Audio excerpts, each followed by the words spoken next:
Yang maksud saya begini, kalau tadi al-jamaah itu kok Ustadz artikan secara tekstual, sedangkan ini tidak diartikan secara tekstual. Oh gini. Ya itu pertanyaan Gini, saya. ya. Kenapa kok ada standar gandanya gitu? Enggak standar ganda. Sepertinya standar ganda ini berkaitan dengan kepentingan. Oh tidak. Enggak begitu. Tidak begitu. Jadi bahwasanya kan ada maqasidul lafzi. Maksud lafaz itu memang ada yang mafhum, ada yang mantuk. Ada yang sebutnya adalah memang harus ditafsirkan memang apa adanya, seperti halnya al-jama' ini memang ismu sifat atau ismul hal. Kalau kami meyakini ismul hal, jamaatul muslimin itu ismul hal, bukan ismu sifat. Tapi kalau ini Hizbullah ini diklaim oleh jemaah tertentu, Bukan. Nanti Saya dulu. tidak bilang seperti ini. Saya menjelaskan karena kami ini khawatir menggunakan istilah lain, khawatir jatuh kepada pelanggaran. Ya, kalau berdasarkan surah Yusuf ayat 40 dan An-Najm 23, itu kan mata buduna illa asma'un sammaitumuha antum wa abaukum ma anzalalu biha min sultan. Kami khawatir masuk dalam kategori ini. Maka kami tidak mengambil istilah lain kecuali disebutkan oleh Rasulullah SAW.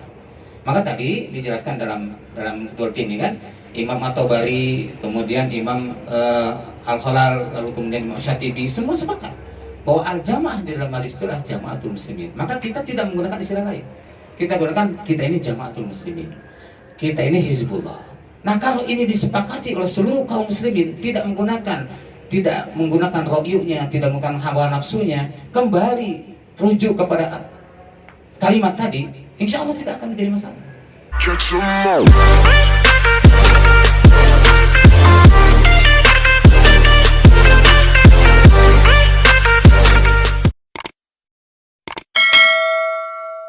Muslimin gagal. Nah, ini saja yang satu. Yeah. Kemudian bisakah diperjuangkan di luar Islam? Mustahil, di dalam Islam tidak ada sistem. Kembali kepada jemaah ini. Mengapa kaum muslimin gagal? Apa Ustaz? Apa ini ya? Karena menurut saya kaum muslimin ini salah paham.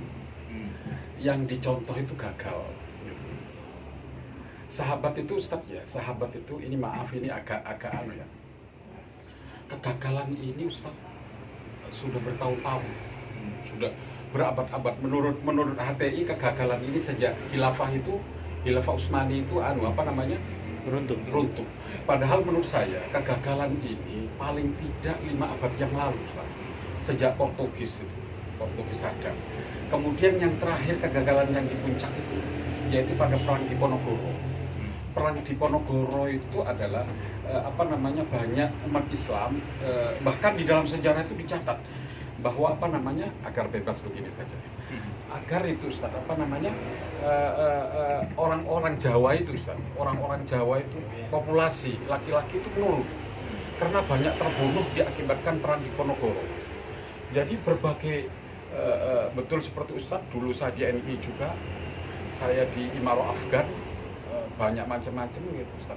Bahkan saya satu rating dengan dengan kajian dengan Amrosi itu gagal semuanya maksudnya. Standarisasi keberhasilan itu apa? Itu perlu dibahas. Lah menurut saya sahabat itu hanya sukses dalam hal keimanan, dan dan teologi Ustaz. Tetapi di dalam hal jemaah politik dan kekuasaan, sahabat itu menurut saya gagal.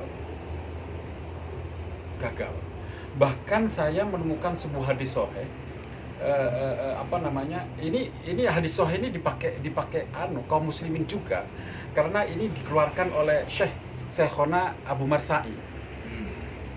Gitu. Abu Marsai, ini saya bacakan. Oh, ini terlalu banyak ya, terlalu panjangan, tapi nanti dipersoalkan. Nah, konsep standarisasi suksesnya sahabat itu dari mana menurut saya?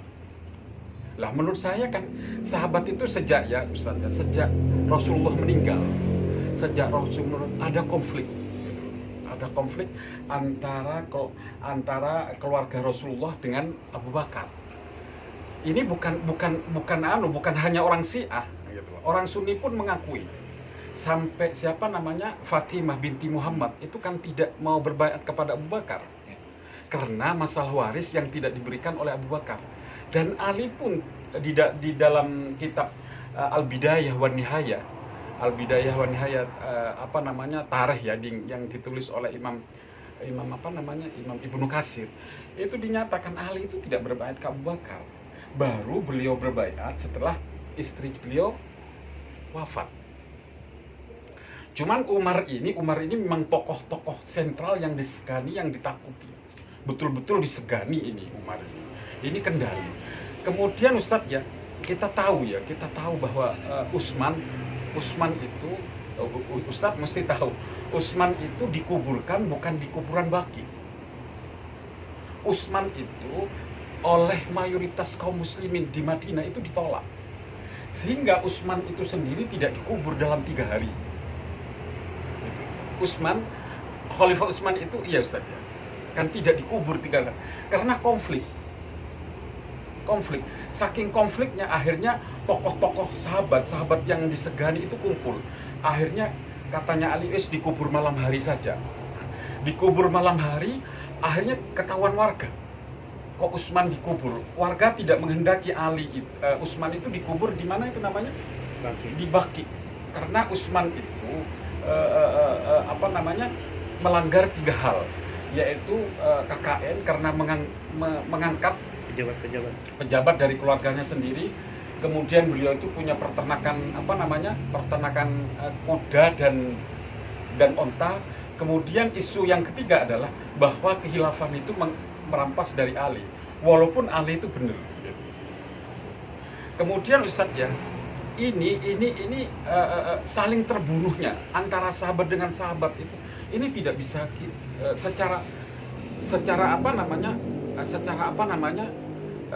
terbunuhnya sahabat dengan sahabat ya.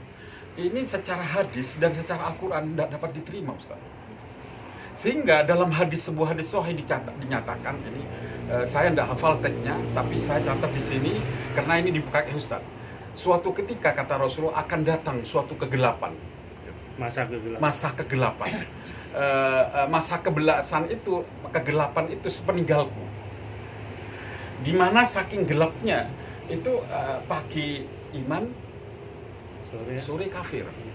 Pagi kafir, sore iman. Apabila kamu menjumpai itu di antara umat Islam ini umat Islam, maka patahkan busur-busurmu. Dan patahkan anak panah itu loh, anak panah dan busurnya. Dan pedangmu kamu pukulkan ke batu, maksudnya agar rusak, tumpul.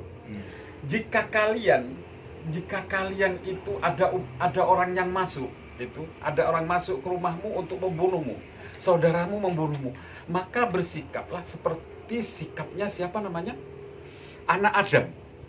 Nah, jadi kalau Ustadz mau membunuh saya dan saya tidak bisa lari, tidak bisa menghindar, maka lebih baik katanya hadis itu Pasrah gitu ya. Iya, silahkan Ustadz dibunuh daripada membunuh. Tapi sahabat kan tidak nuruti ini. Malah kalau sahabat itu membunuh, maka saya harus membunuh. Gitu. Bela diri. Iya, bahkan hadis ini dikuatkan oleh Al-Quran surat 5, surat Al-Ma'idah ayat 27. Di saat Qabil mau membunuh Habil itu ngomong, wahai kakakku, jika engkau ingin membunuhku, aku tidak akan mengangkat tanganku untuk membunuh juga. Silahkan kamu membunuh saya, karena aku takut kepada Allah. Lah sikap demikian ini Ustaz, tidak dilakukan oleh sahabat. Padahal Al-Qurannya jelas, hadisnya jelas sahih. Gitu. Hasilnya qot'iyah, Al-Qurannya qot'iyah. Lalu standarisasi contoh persatuan umat Islam itu diambil dari sahabat. Sedangkan sahabat seperti itu Ustaz, ya gagal lah. Baik. Itu pertanyaannya? Enggak, ini bukan suatu pertanyaan sebenarnya.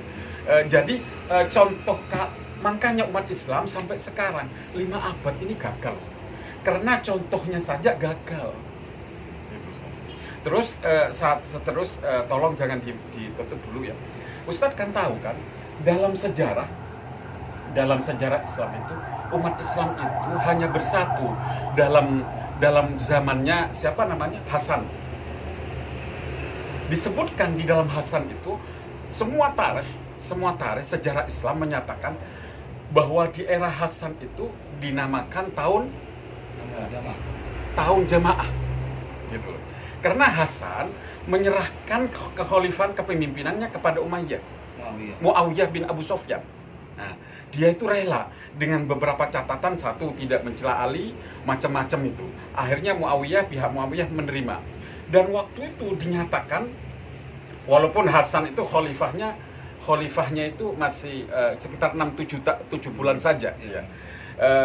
Dan saat itu dinamakan tahun jamaah.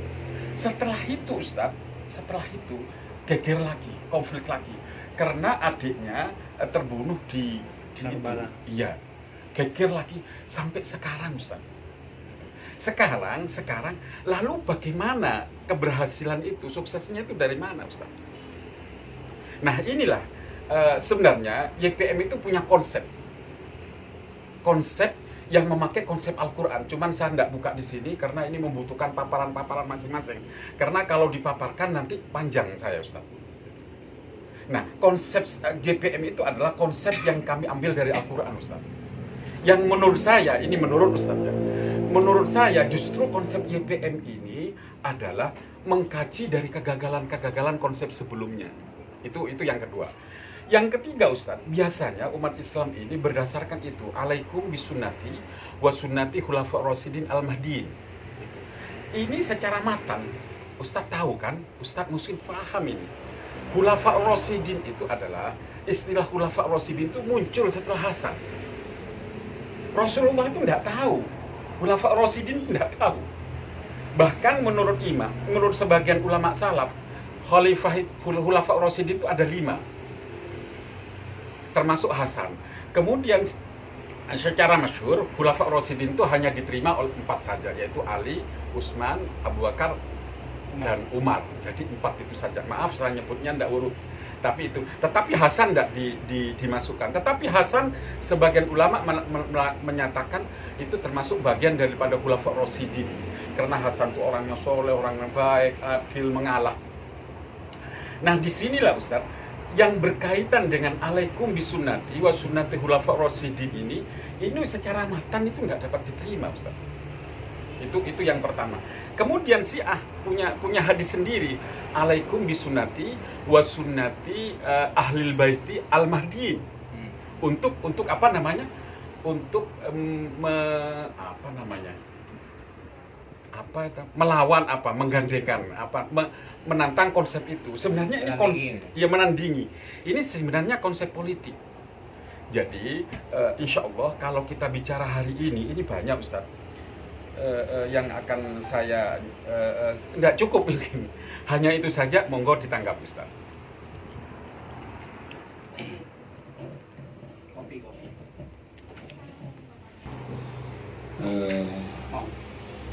Pertama tentang sebuah kebenaran itu memang akan selalu berhadapan dengan tantangan, itu sudah pasti ya. Makanya di Al-Quran kan ada ba'dal haqqi dalal, tidak ada setelah kebenaran kecuali kesesatan. Yang menghalangi kebenaran itu pasti kesesatan. Nah, kemudian kaitan dengan tadi di mana sih standar kejayaan atau kesuksesan itu? Ya, kesuksesan itu ketika seseorang bisa murni dalam bertauhid kepada Allah. Ya. Kemudian yang kedua, dia selalu komitmen dengan tuntunan Allah dan Rasul. Maka tadi kalimatnya, maka nalimrini orang mu'minat idza qadara rasul amran ayyakuna lahum al-khiyaratu min amrihim. Tidaklah pantas seorang mukmin, baik laki-laki maupun perempuan, mengambil pilihan yang lain setelah Allah dan Rasulnya menetapkan. Nah, jadi kenapa kami mengistilahkan Jamaatul Muslimin? Karena Rasul sendiri yang mengatakan demikian. Jadi tidak menggunakan istilah yang lain. Nah, kemudian yang berikutnya tentang peristiwa sejarah tadi, memang perlu kita kritisi. Kami juga setuju kalau kemenangan atau keabsahan kebenaran itu adalah sampai kepada Khulafaur Rasyidin. Khulafaur Rasyidin memang dalam ulama berbeda pendapat. Ada yang sampai Ali, ada yang sampai Hasan, bahkan ada yang sampai Umar bin Abdul Aziz. Ya, kita akomodir ya yang namanya perbedaan pemahaman seperti itu. Maaf Ustaz. Ya, Maaf saya minum. Ya, Saya minum. Monggo yang lain. jadi kita akomodir ya, kita tidak boleh saling menyalahkan apa ini. Pendapat-pendapat itu adalah selama ijtihadi, tidak bisa disalahkan. Karena itu kalau apalagi kajian tarikh kan mesti ijtihad itu sangat kental. Tapi kembali kepada dalil bahwa Rasulullah SAW memerintahkan tadi di tengah hiruk pikuknya fitnah. Nabi bersabda tadi talzamu jama'atul muslimin ya Imam. Ini dalil. Ya, agar kita semua ta'alau ila kalimatin sawa. Kita kembali pada satu kalimat yang sama. Kalau kita bertahap, kalau misalkan masalah penafsiran ya kita kembalikan Rasulullah kan ada dalam hadis yang sahih, khairul qurun qarni summa ladina yalunahum summa ladina yalunahum. Sebaik-baik zaman adalah zamanku. Itulah zaman Rasul dan sahabat. Summa ladina yalunahum, kemudian generasi setelah mereka, dan kemudian generasi setelah mereka. Jadi 3 generasi itu adalah zaman sahabat, tabi'in dan tabi'ut tabi'in, itu yang oleh Rasul dibenarkan sebagai generasi terbaik. Artinya tapi boleh saya potong Ustaz? ya, Biar hadis itu Ustaz, pernah Rasulullah menyatakan bahwa generasi yang terbaik itu justru generasi akhir Ustaz. ya. Seperti halnya Rasulullah memuji ya, aku rindu kepada saudara-saudaraku di akhir zaman. Nah itu apakah standarisasi kebaikan ini juga generasi saya yang terbaik, kemudian generasi sahabat? Baiknya ini dari mana kalau mereka saling membunuh Ustaz? Ya, saya jelasin dulu. Jadi kalau bisa salah membunuh karena kematian itu kan jelas tidak lepas dari takdir Allah. Ya, kita juga harus mengevaluasi, jangan sampai mengira-ngira. Itu semua takdir Allah. Rasul sudah menyatakan ayat Allah Taala itu adalah Allah yang akan mengangkatnya, Allah yang menjadikannya. Nah kemudian tentang tadi Rasul generasi terbaik, memang Nabi bersabda gitu. Lalu kemudian Abu Hurairah bin Al-Jarrah pernah bertanya kepada Rasulullah, ya Rasulullah, amanna ma'aka, wajahadna ma'aka. Kami beriman bersama engkau, kami jihad bersama engkau. Lalu apakah ada generasi yang lebih baik daripada kami? Rasulullah, nah, benar. Yaitu akan adanya setelahku orang-orang yang dia adalah beriman padaku, para belum pernah berjumpa denganku. Nah, hadis yang sampaikan bahwa tadi tentang waditu anni laqitu ikhwani, aku rindu ingin berjumpa dengan ikhwanku. Sahabat bertanya, awalisan ikhwanaka, karena kami ikhwanmu. Kata Rasul, antum ashab, kalian semua sahabat-sahabat. Walakin ikhwani, tapi ikhwanku adalah alladzina amanu bi walam yarawni, orang-orang yang beriman kepadaku, para mereka belum pernah berjumpa denganku. Nah, ini hadis ini kalau kita compare dengan hadis-hadis yang tadi sebutkan bahwa secara komunitas atau secara kurun, itu kurun yang terbaik memang kurun di masa Rasul. Tapi secara komunitas atau secara individu itu bisa terjadi juga di masa yang akan datang. Begitu. Maka hari ini pun akan ada, maka la tazalu ta'ifatun min ummati dhahirina 'alal haq hatta yatalu bi amri wa hum zahirun. Jadi ayat ini sebagai hadis ini mendukung bahwa tidak akan pernah terputus satu ta'ifah yang mereka terus mendahirkan kebenaran sehingga Allah mendatangkan takdirnya pada mereka hatta yatalu bi amri. Bahkan la yadurhum man hadalahum la yadurhum man khalaqahum. Tidak akan memudaratkan mereka orang yang menyelisih mereka, orang yang tidak setuju atau misalkan menyerang, tidak akan menurut mereka. Tetap Allah akan kuatkan. Nah, maka disinilah dalam surat Al-Waqiah pun ada sulatun minal awalin wasulatun minal akhirin. Nah, gitu kan? Ada sulatun minal awalin wa qalilun minal akhirin, ada sulatun minal awalin wa qalilun sulatun minal akhirin. Jadi memang seperti itu. Jadi kalau secara kurun Rasul sudah menyebutkan khairul qurun qarni, dan kemudian Nabi menyebutkan juga apa yang kamu berikan tidak akan pernah seimbang dengan apa yang para sahabat lakukan. Sekalipun kamu menginfakkan hartamu sebesar gunung gitu ya, tidak akan bisa menjadi mereka. Ini kalau secara kurun. Tetapi tadi komunitas dan individu bisa terjadi. Hari ini pun bisa ada orang-orang yang seperti sahabat, ada to'ifah seperti zaman sahabat, akan ada. Jadi tidak perlu khawatir ya. Bahkan Rasul menyatakan bahwa masal umati kami saling mator. Pemisahan umatku itu seperti pemisahan air hujan. Yang tidak diketahui mana yang baik itu di akhir atau di awal. Ini menunjukkan satu kabar gembira kepada kita agar kita tidak boleh patah semangat dalam perjuangan Islam. Nah, kita pun insya Allah akan dapatkan ketika seperti itu. Tapi tetap kalau rujukan, kita tetap kembali karena Nabi bersabda bahwa ini dengan al-jama'atu ma'an alihi wa ashabi, apa-apa yang ada pada masaku dan sahabatku. Jadi tetap generasi terbaik itulah generasi mereka. Ya.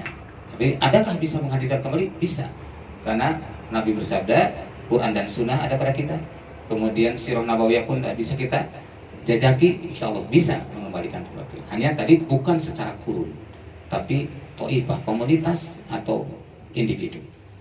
Nah, ini dudukan masalahnya. Nah, maka oleh karena itulah ketika saya mensikapi terhadap permasalahan tadi adanya pembunuhan dan sebagainya, itu sudah merupakan sunatullah. Ya, sunatullah terjadi seperti itu. Perjalanan sejarah akan terjadi seperti itu sudah sunatullah. Hanya bukan berarti kita menggagalkan hanya kasuistis sifatnya, tapi menjadikan batal semua. Contoh misalkan tadi tentang tidak bayatnya Fatimah, ya, binti Rasulullah SAW, itu tidak bisa dijadikan sebagai standar bahwasanya oh yang benar itu berarti tidak bayat, tidak bisa. Kemudian Sa'ad bin Ubadah juga satu orang, nah, tidak bayat, tidak bisa dijadikan standar bahwa itulah yang benar. Tetap kembali kepada bahwasanya la yajma'u ummati ila alal huda. Tidak akan pernah Allah sungguhnya Allah tidak akan mengumpulkan umatku kecuali di atas petunjuk.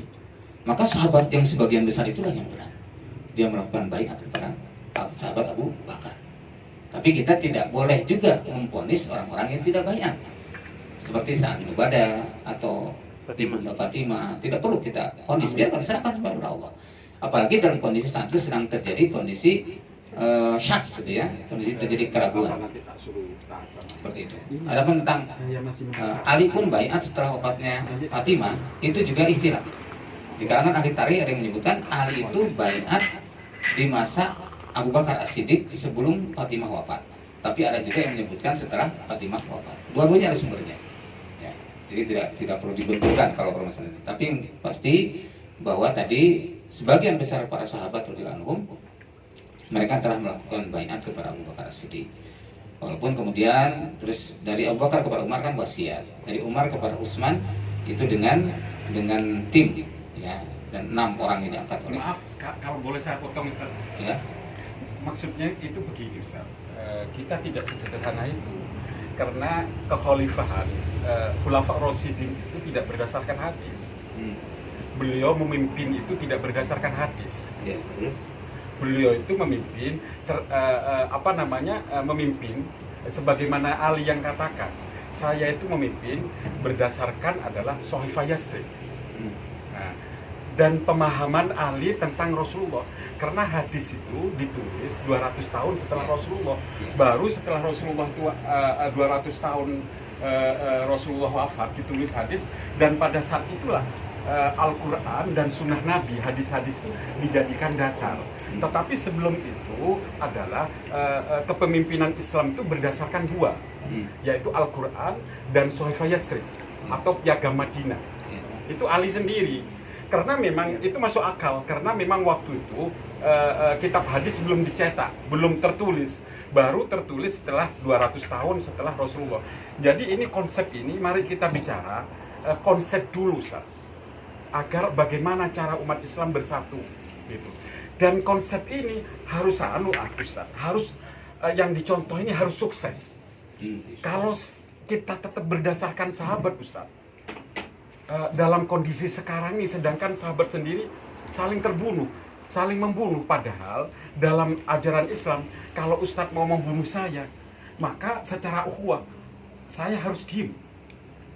Tapi sahabat tidak. Kalau sahabat itu mau membunuh, itu Al-Quran, surat Al-Ma'idah, kemudian ditafsirkan dengan hadis. Ini enggak, gitu Ustaz. Makanya saya tetap mengajak berkumpul, konsep itu apa. Kemudian yang kedua, Ustaz, tidak ada satupun di Al-Quran di mana kita itu diperintah untuk bersatu di dalam jamaah, enggak ada. Itu ada dalam hadis. Di dalam Al-Quran itu yang saya temui itu hanya dua. An-Aqimuddin. Berarti ada. Lunda. Kalau dalam jamaah enggak ada. Jamaah itu lain konsepnya. An-Aqimuddin, hendaklah engkau tegakkan agama, wala tatafarraqu fihi, dan jangan kamu berpecah belah di dalam penegakan agama. Jadi sebenarnya kita harus bersatu di dalam konsep keagamaan itu. Gitu. Kalau dalam jemaah, maka bisa jadi jemaah muslimin, jemaah minal muslim. Jadi ini Ustaz, yang perlu kita duduk dalam 2 hari itu. Ini udah jam berapa ini? Nah begitu, mohon maaf Ustaz. Ya. Jadi ini persoalan konsep umat Islam ini kompleks Ustaz, betul-betul kompleks. Coba kita dengar Oke, jawabannya Ustaz. sekarang saya mau nanya dulu Pak Kiai. Pak Kiai sekarang yakin nggak dengan hadis? Pada tuh hadisnya Ustaz. Ya, sekarang taruh misalkan hadisnya sahih. Yakin nggak? Kalau sahih, kalau bertentang dengan Al-Quran enggak? Kalau seperti kalimat tadi tentang talzamu jama'atul muslimin mana bertentangan dengan Al-Quran? Bertentangan dengan Al-Quran karena Al-Quran memerintahkan kita untuk bersatu di dalam agama dan ukhuwah. Iya. Iya. Betul. Jadi di dalam Al-Quran itu konsepnya kita itu diperintah di dalam ukhuwah, Ustaz. Bukan di dalam, kalau jemaah itu hanya untuk kalian jangan jemaah itu saya lihat di Al-Quran itu hanya ada 2 Ustaz. Satu itu di surat apa namanya, di surat 3 ayat 103 itu Ustaz. Ya. Kemudian yang satu itu apa di surat 46 mungkin. Kalau ukhuwah itu ada 2 juga. Ikhwanan itu ada 2 juga. Jadi inilah kita menundukkan persoalannya gini Ustaz. Setiap orang Khilafatul Muslimin itu mengaku jamaah Ustaz. Lah, yang jadi masalah itu kalau Khilafatul Muslimin mengaku jamaah, ini jamaah itu akan mungkin sulit disatukan. Gitu. Pertama, kita harus pahami bahwa kita punya kapasitas ya untuk adakah kita punya kapasitas untuk menafsirkan Al-Quran? Tentu yang lebih paham adalah para ahli tafsir.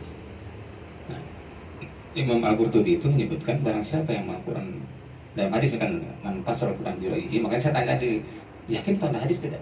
Kalau katakan oh yakin, oke kita rujuk pada hadis yang sahih. Nah, Rasulullah menyebutkan gitu, barang siapa yang menafsirkan Al-Quran dengan ro'yunya, fayat tabu maka ada menyangkal, maka bersiaplah bertempat tinggal di dalam neraka.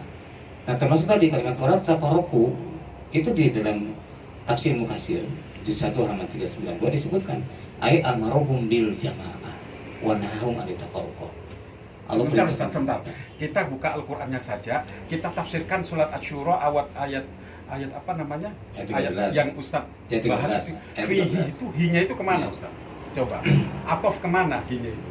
Ya ini beragama. Nah, kan betul kan? Ya. Jadi kalau demikian kita itu bersatu di dalam din. Ya, betul. Nah, gitu. Di dalam din, bukan di dalam jemaah. Adapun jemaah itu ya walaupun Ustaz istilahnya kita berbeda-beda untuk sementara ini enggak masalah gitu Ustaz. Ya. Baik, sekarang dalam tahapan ini kita bersatu dulu dalam ukhuwah Ustaz. Ya, betul. Setuju saya dalam ukhuwah. Sekarang gini. Ini satu adalah hasil kesepakatan ulama. Ini adalah dari para sahabat. Ini dari ungkapan Rasulullah SAW. Pak Haji pilih yang mana? Rasulullah. Pilih Rasulullah. Dari Rasul kalau bilang talzamu jama'atul muslimin. Mana yang talzamu jama'atul muslimin? Oh ya. Jadi jama'atul muslimin dari Rasulullah. Iya. Kita kan tidak milih yang lain. Enggak Ustaz. Yang jadi persoalan adalah cara menafsirkan. Maksud saya begini Ustaz. Jemaah talzamu jamaatul muslimin itu tidak diklaim oleh kelompok tertentu. Saya kan tidak mengklaim. Enggak, maksudnya kalau demikian kita sama benarnya Ustaz. Karena jemaah muslimin itu juga talzamu minal jemaah. Memang itu tidak ada dalam Dalam dalil nggak ada satupun. Ada apa? Tidak ada satu hadis pun, satu ayat pun itu talzamu yang minal muslimin tidak ada. Atau min jamaatul muslimin tidak ada. Tadi Ustaz apa tadi saya? Karena tadi jelas talzamu jama'atul muslimin wa imamahum. Nah, maksudnya begini Ustaz. Hadis itu bisa dipakai kami juga, bisa dipakai siapa dipakai itu Ustaz? Siapa namanya? Khilafatul Muslimin. Ya. Saya kan jelaskan. Semuanya boleh pakai kan itu hadis. Tapi masalahnya sekarang kenapa mesti menamakan yang lain kalau Rasul sudah menyebutkan kalimat jamaah muslimin? Justru itu yang jadi memecah belah.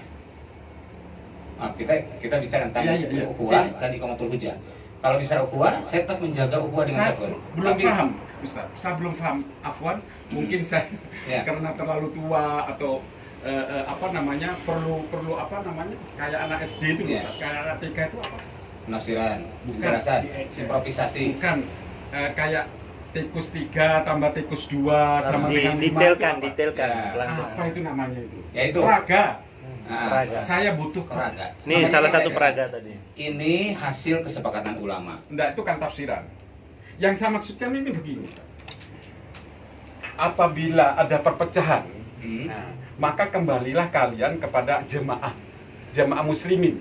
Ya. Nah, ini Ustadz, ini jemaah muslimin ini dimaknai oleh, waktu dulu saya pernah ikut LDDI juga, saya jabat tangan dengan Nur Hasan Ubaidillah Lubis itu. Hmm. Ini dipakai Ubaidillah. Ya. Jadi jika kalian berselisih, maka kembalikanlah kepada kamu kepada imam dan jemaah. Hmm. Nah ini kalau hadisnya sama, kemudian dipakai orang dengan pemahaman yang berbeda, akan jadi konflik juga, Ustaz. Satu misal begini, marilah kita kembali kepada Al-Quran dan hadis. Nah, ini biasanya teman-teman salafi begitu. Marilah kita kembali kepada Al-Quran dan hadis. Iya, saya suka. Tetapi seruan itu mereka ajak sesuai dengan Al-Quran, pemahaman mereka. Nah, begitu Ustaz. Maksud saya begitu. Jadi bagaimana kita ngajak kepada Al-Quran hadis, tetapi pemahaman itu bisa diterima oleh semua orang. Oh, maksudnya kesalahan oleh semua umat Islam, gitu Ustaz. Ya. Nah, itu maksud saya. Ya, ini pertama, tadi kan sudah jelas ayatnya di surah Al-Ahzab. Maka nali mu'minin wala mu'minat idza qadallahu rasuluhu amrun ayyakuna lahumul khiyar min amrihi. Tidak pantas mukmin laki-laki ataupun perempuan mengambil pilihan yang lain setelah Allah dan Rasulnya menetapkan. Satu. Yang kedua di surah Al-Hujurat, ya ayyuhalladzina amanu la tuqaddimu baina yaday rasulih. Janganlah kamu mendahului Allah dan Rasulnya. Kita tidak boleh mendahului Allah dan Rasulnya. Maka akhirnya kita Nah, sebentar Ustaz. Wa ma kana lil mu'minin wala mu'minatin idza qadallahu wa rasuluhu ayyakuna khiyaratul, yang Ustaz sebutkan itu juga dipakai. Iya. Dipakai Makanya- dipakai yang lain. Makanya saya Nah. dengarkan dulu sampai selesai. Dengarkan dulu sampai selesai. Ini sekarang ini, kalau kita sebut subuh dengan sholat pagi, duhur dengan sholat siang, asar dipanggil dengan sholat sore, pakai setuju nggak? Tidak. Kenapa tidak setuju? Ya Kamu boleh aja nafsirkan. kalau itu dijadikan budaya itu tidak. Tetapi kalau sekedar sekedar legalitas tidak masalah. Ayo kita sholat ini sudah siang hari, sudah waktunya sholat siang. Ya, Itu sholat- enggak masalah. sholat duhur, Karena kan? zuhur itu Nah. bermakna siang juga. Jadi, Maghrib itu bermakna suruh. ya, Kalau dijadikan itu budaya untuk menghilangkan identitas, maka tidak boleh.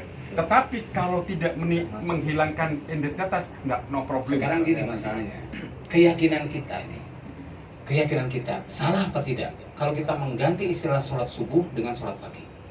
Sholat subuh dengan sholat fajar. Dengan sholat pagi, fajar sama, fajar Iya, hadis, iya. dengan hadis. Iya. Karena Al-Quran, berarti Ustaz. kita, Sholat, sholat iya. fajar Sholat ada, fajar sholat subuh aja. juga ada di Al-Quran. Iya, iya, iya. Nah, sekarang ganti dengan sholat pagi. Sholat pagi. Nah ini Ustaz sudah saya jawab. Kalau itu dijadikan untuk menolak itu syar'i dan itu dijadikan budaya, kita tolak. Ya. Tetapi kalau sekedar legalitas, no problem. Ustaz. Oke, sekarang bukan masalah sekedar, masalahnya keimanan kita. Keimanan kita. Kita setuju tidak sholat subuh, sholat fajar diganti dengan sholat pagi. Namanya. Nah, Kalau itu merubah syarat enggak. Nah, Tetapi kalau hanya legalitas, oke, kalau Nah, itu penjelasan nggak apa masalah. Terus sholat duhur juga, setuju Sholat kan? siang. Itu sholat syariat, tidak Iya, bisa iya. diganti dengan Iya. sholat siang. Begitu pula kalimat jamaah muslimin. Kalau kita rujuk kata Rasulullah, la yuminu ahadukum hatta yakuna hawahu tabaan lima jitubi. Tidak akan masuk iman satu di antara kalian sehingga ia ridho, tidak ada ganjalan di hati, hawa nafsunya tunduk kepada apa yang aku bawa. Nabi sudah sampaikan kalimatnya talzamu jamaatul muslimin ma'amahu.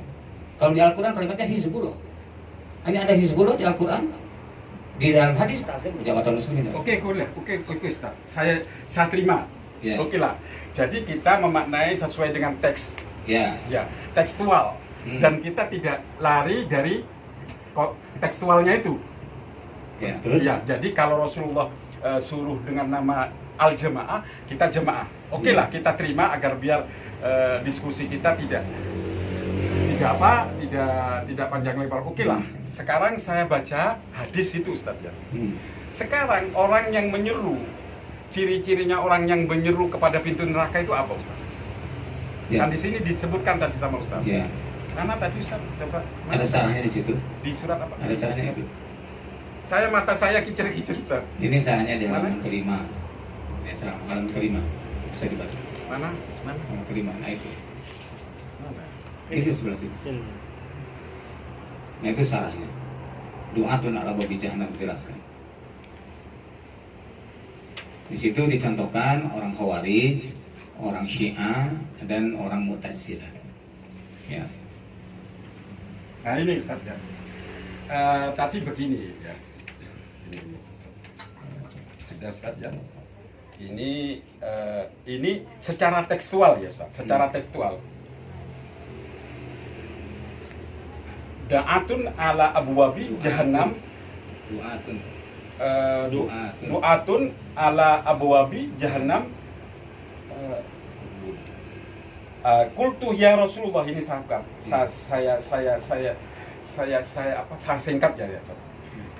Dikatakan ya Rasulullah, sifhum lana, sebutkan ciri-cirinya orang yang Menyuruh. mengajak Ya. kepada pintu-pintu neraka. Ini disebutkan Ustaz secara tekstual. Ya. Hum min jildatina wa yatakalamuna bi alsinatina. Naam, yaitu kaumun minjal tetina, yaitu suatu kaum yang kulitnya sama kita. Ya. Jadi orang yang menyeru kepada pintu neraka itu orang Arab Ustaz. Secara tekstual. Kemudian wa yutakallamuna bi al-jasina bi al-sitatina yaitu orang yang berbicara dengan bahasa Arab. Kenapa ini Ustaz tidak artikan secara tekstual? Ya. Nah, di situ Satu sisi kan begini Ustaz. Ya. Satu sisi Ustaz mengartikan secara tekstual al-jamaah itu, satu sisi Ustaz tidak mengartikan secara tekstual. Ya. Seharusnya kita tahu bahwa ini komunitas Rasulullah, sabda Rasulullah itu seolah memberikan penjelasan orang yang justru membawa kesesatan itu adalah orang Arab, orang yang berbahasa Arab. Secara tekstualnya Ustaz. Nah itu. Kenapa Ustaz kok beda-beda? Kok kayak ganda itu Ustaz berstandar ganda. Ya. Satu sisi memaknai harus, satu sisi keluar dari teks. Itu gimana? Kayak gitu. Pertama, kalimat min jildatina itu dari kulit kita. Kita di situ adalah kaum muslimin. Bukan di situ adalah orang Arab. Karena Rasulullah mengatakan bahwa tidak ada perbedaan antara Arab dan Ajam. Waktu itu Rasulullah berbicara dengan orang Arab, Ustaz. Iya. Tapi kalimat di situ adalah kaum muslimin. Karena dari awalnya pun sudah disebutkan kana nasu yas'aluna Rasulullah SAW anil khairi wa as'alu anil syarri. Mau patah idul kani, kan jelas gitu. Jadi itu bicara tentang kaum muslimin. Oke. Gitu. Kalau lanjutnya bi al-sitatina. Lisan sama, lisan kami, artinya lisan kaum muslimin. Oh, bukan lisannya Betul. Rasulullah. Bukan lisan kaum muslimin. Nah, di situ nun adalah apa, Ustaz? Nunnya itu, nanya itu. bi alsinatina. Nunnya itu nun apa? Coba, Ustaz. Nun yang mana? Nanya itu kan ini ada nun bi al-sinatina. Nunnya itu nun apa? Kan nun mutakallim wahda, Ustaz. Iya.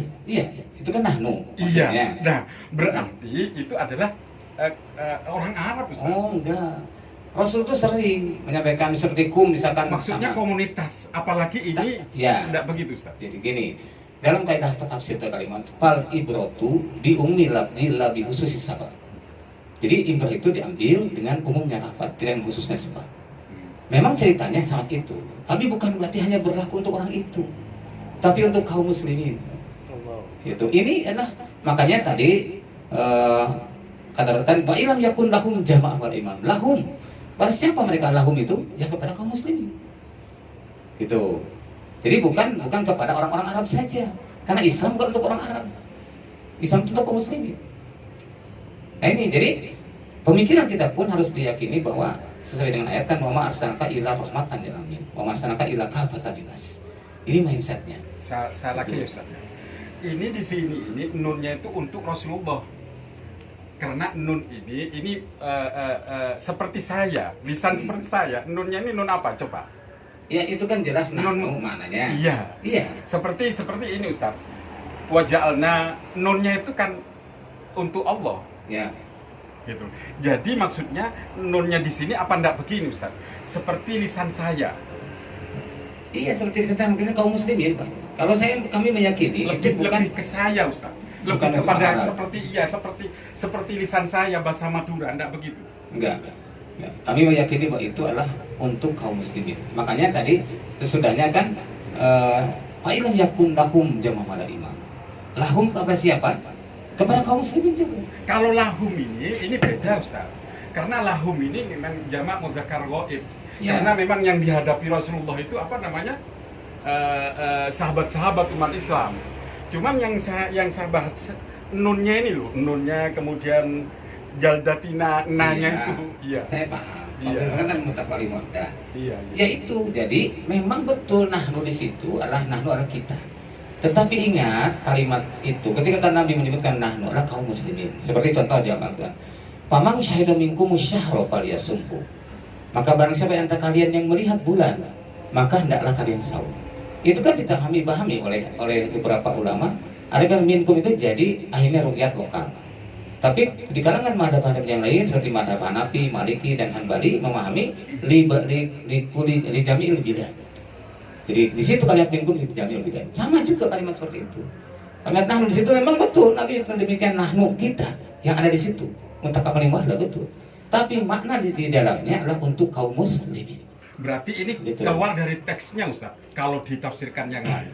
Ya, Yang maksud saya begini, kalau tadi al-jamaah itu kok Ustaz artikan secara tekstual, sedangkan ini tidak diartikan secara tekstual. oh gini. Ya itu pertanyaan Jadi, saya. ya. Kenapa kok ada standar gandanya Oh gitu? enggak, Ustaz? ada standar ganda. Sepertinya standar ganda ini berkaitan dengan kepentingan.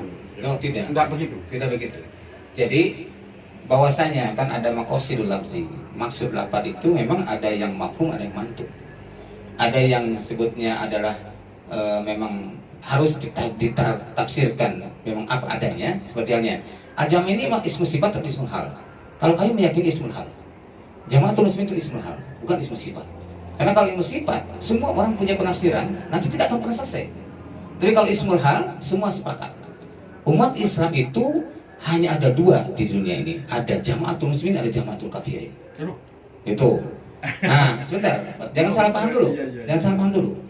Ada Hizbullah, ada Hizbus Syaitan. Ya kan? Setuju nggak Hizbus Syaitan? Hanya buat di Al-Quran? Ya kan? Tidak ada yang lain. Iya, tapi Hizbullah, Ustaz. diperuntukkan kepada umat Islam Ustaz. Umat Ya, Islam sekarang- dan orang kafir, bukan kepada jemaahnya Ustaz. Ya bukan, Jadi memang satu misal ya, bukan. Hizbus Syaitan itu umat Islam secara Orang Muslim. Hizbut apa? Hizbus Syaitan dan Hizbullah. Hizbullah itu diperuntukkan kepada umat Islam Betul. secara seluruhnya, Iya, betul. tanpa membedakan ini jemaah yang A atau jemaah yang B. Sedangkan Hizbus Syaitan itu diperuntukkan kepada orang kafir. Ya. Tapi kalau ini Hizbullah ini diklaim oleh jemaah tertentu, Bukan. Nanti Saya dulu. tidak bilang seperti ini. Saya menjelaskan karena kami ini khawatir menggunakan istilah lain, khawatir jatuh kepada pelanggaran. Ya, kalau berdasarkan surah Yusuf ayat 40 dan An-Najm 23, itu kan mata buduna illa asma'un sammaitumuha antum wa abaukum ma anzalallahu biha min sultan. Kami khawatir masuk dalam kategori ini. Maka kami tidak mengambil istilah lain kecuali disebutkan oleh Rasulullah SAW. Maka tadi dijelaskan dalam Dolti ini kan, Imam At-Tabari, kemudian Imam Al-Khalal, lalu kemudian Imam Syatibi, semua sepakat bahwa al-jamaah di dalam hadis itu adalah jamaatul muslimin. Maka kita tidak menggunakan istilah lain. Kita gunakan kita ini jamaatul muslimin. Kita ini Hizbullah. Nah kalau ini disepakati oleh seluruh kaum muslimin, tidak menggunakan ro'yunya, tidak menggunakan hawa nafsunya, kembali rujuk kepada kalimat tadi, insya Allah tidak akan menjadi masalah. Maka saya sampai sekarang tetap yakin semua kaum muslimin itu jamaah muslimin. Tidak ada jamaah yang lain. Hanya bedanya kami sudah berbaikat. Gitu. Dan yang lain kaum muslimin, jamaah muslimin belum berbaikat. Jadi kalau dibagi dua, hanya jamaah muslimin dan jamaah kafirin. Maka kami tidak menggunakan istilah yang lain. Enggak pernah seperti hanya sekarang apa ada LDI, ya ada Darul Hadis, ada yang tidak pernah kami menggunakan Khilafatul Muslimin, tidak. Kenapa? Takut kami itu. Takut kepada Allah, termasuk kategori yang di dalam surat Yusuf 40 ayat 23. Itu masuk kategori syirik. Ketika menciptakan istilah yang tidak punya dasar keterangan sedikit pun dari Allah dan Rasul. Maka kami lakukan seperti itu dengan dalam tadi, karena khawatir hawa nafsu kami tidak tunduk. Kan dalam surat An-Nisa, "Fala wa rabbika hatta yuhaqqimuka fima syajara bainahum." Demi Allah tidak dikatakan beriman sehingga tunduk kepada keputusan yang telah Rasul tetapkan. Wa yusallimu taslima. Taslim itu dengan sungguh-sungguh taslim. Maka disinilah kami menggunakan istilah-istilah yang sudah kami temukan dari Al-Quran dan hadis, itu yang kita gunakan. Tapi adapun yang belum kita temukan, maka di situ masih terbuka ijtihad. Tapi kalau masalah Ustadz yang sebutkan tadi itu adalah masalah hukum. Fala rabbika la yu'minu hatta yuhaqqimuka fi ma syajara bainahum tsumma la yajidu fi anfusihim harajan mimma qadaita wa yusallimu taslima. Itu berkaitan dengan hukum, bukan berkaitan dengan penafsiran sebuah kalimat teks. Jadi inilah yang kadang-kadang